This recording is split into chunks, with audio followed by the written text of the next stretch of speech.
오늘의 사연. 헤어진 여자친구. 5년간 사귄 여자가 있었습니다. 5년이라는 세월은 지금 와서 생각해보면 길다면 길고 짧다면 짧은 기간이었습니다. 4년째가 지날 무렵부터 여자친구는 결혼 이야기를 꺼내기 시작했습니다.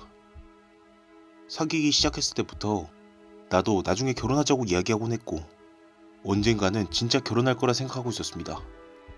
하지만 당시 나는 막 대학을 졸업했지만 아직 취직처를 찾지 못했던 상황이었습니다. 나 자신조차 가누지 못하는 상황인데 왜 결혼 이야기를 대든 꺼내는 걸까? 여자친구는 자기도 일하겠다고 말해왔지만 남자인 내 입장에서는 그게 아니었습니다. 결혼하고 살다 보면 아이도 생기겠죠. 적어도 가정을 나 혼자 부양할 수 있다는 자신이 생길 때까지는 결혼하고 싶지 않았습니다. 내 의견을 알아주면 좋겠다고 몇 번이고 설득해 놨었지만 서로의 의견은 어긋날 뿐이었습니다. 사랑하고 있으니 결혼하고 싶다. 지켜주고 싶으니 기다려줬으면 좋겠다. 우습게도 그런 마음이 오히려 이별을 가져오고 말았습니다. 사랑을 속삭이던 입은 끝내 서로에게 더러운 말을 내뱉고 말았고 그녀가 외친 두 번 다시 보기 싫어 라는 말을 마지막으로 우리 관계는 그대로 끝나고 말았습니다. 그렇게 헤어지고 반년 정도 지났을까요? 그녀에게서 전화가 왔습니다. 다시 만나고 싶다고 잊을 수 없는 사랑이라며 울며 호소했습니다. 매정할지도 모릅니다. 하지만 마지막에 터지고 말았던 큰 싸움 탓에 나는 완전히 정남이가 떨어졌던 터였습니다. 관계를 회복할 생각이 없다고 말한 뒤 나는 전화를 끊었습니다. 사흘 뒤 다시 전화가 왔습니다. 이번에는 한번 만나달라는 얘기였습니다. 만나서 얼굴을 보면 마음이 움직일 거라 여긴 거겠죠. 나는 우유부단하고 결정을 잘 못 내리는 성격이라 사귀고 있을 무렵에는 모든 결정을 여자친구에게 미루곤 했었습니다. 그런 내 성격을 잘 알고 있었기에 그런 제안을 했던 거겠죠. 물론 나는 거절했습니다. 다음 전화는 이틀 뒤였습니다. 세 번째나 전화를 받으니 슬슬 기분이 나빠지더군요. 전화기에 여자친구 이름이 뜨는 것도 보기 싫어 쿠션 아래 핸드폰을 던져놓고 없는 척 하기로 했습니다. 진동이 다 울리고 멈췄나 싶으면 또 전화가 걸려왔습니다.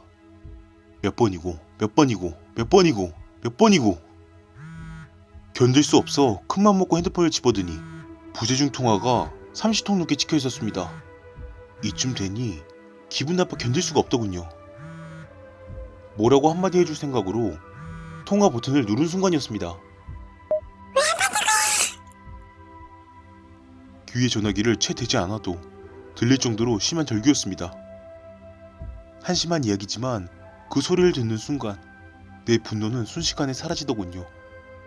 그녀의 분노를 가라앉혀야 한다는 생각뿐이었습니다. 문득 떠오른 거짓말을 그대로 말했습니다. 핸드폰을 잊어먹고 나갔다가 지금 막 돌아왔다고. 그리고 가능한 한 상냥한 목소리로 왜 그러냐고 물었습니다.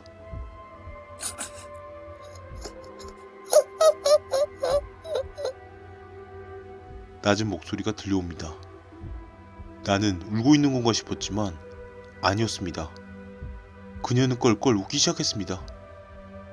너희 집 앞에 자판기 있지? 지금 보여? 내 방에서 수십 미터 떨어진 곳에 자판기가 있습니다. 무슨 소리를 하는 건가 싶어 창밖을 바라본 순간 손에서 휴대폰이 미끄러져 떨어졌습니다. 그녀가 귀신 같은 얼굴을 한 채 눈물을 흘리며 웃고 있었습니다.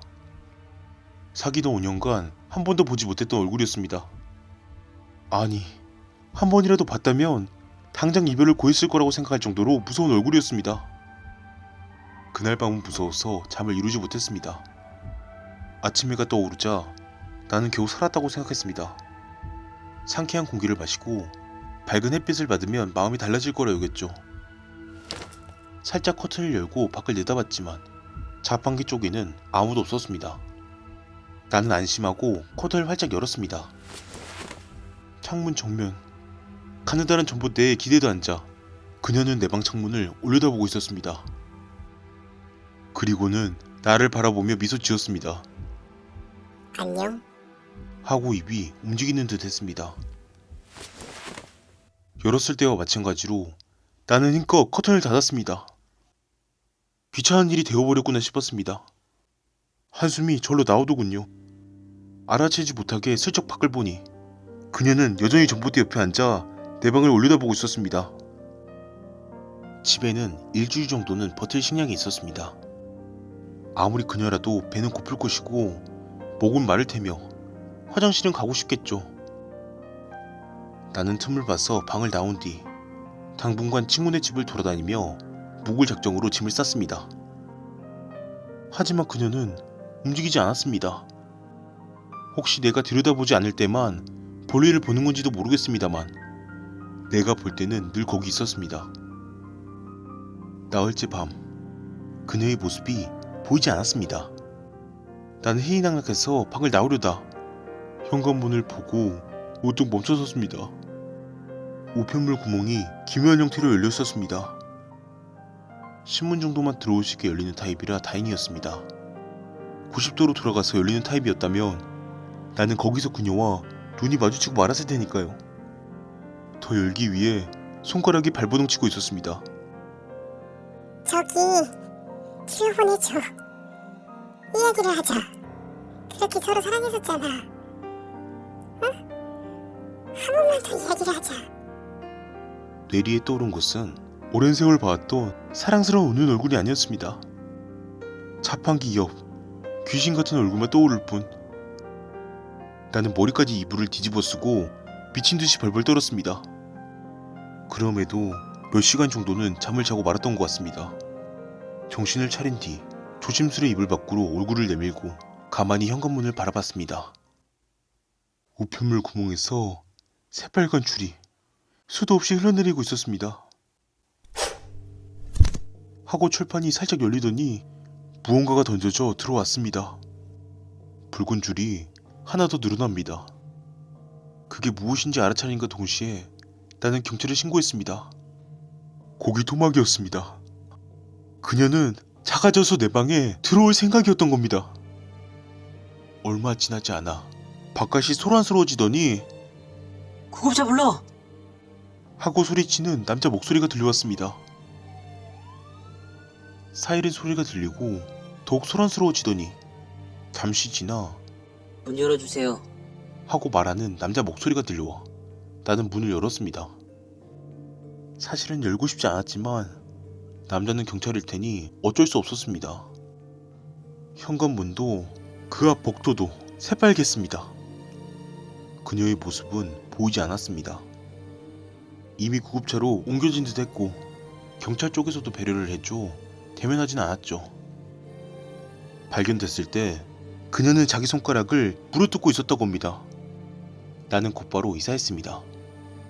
새 집은 건물 입구에 우체함이 있는 곳으로 골랐습니다.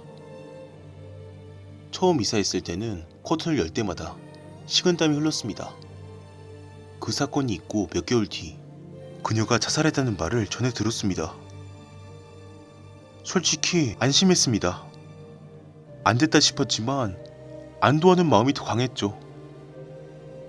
어느덧 내 마음도 안정을 찾고 얼마 지나지 않아 새 여자친구도 생겼습니다. 그 무렵부터였습니다. 불규칙하게 소리가 들리게 되었습니다. 현관문에서요. 다른 곳으로 가도 소리는 들려옵니다. 노이로제 증세까지 생겨 여자친구와도 헤어졌습니다. 그러자 소리는 멈췄습니다.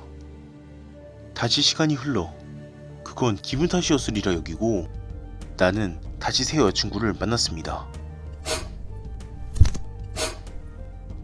나는 지금 홀로 지내고 있습니다. 결혼은 평생 할 수 없겠죠.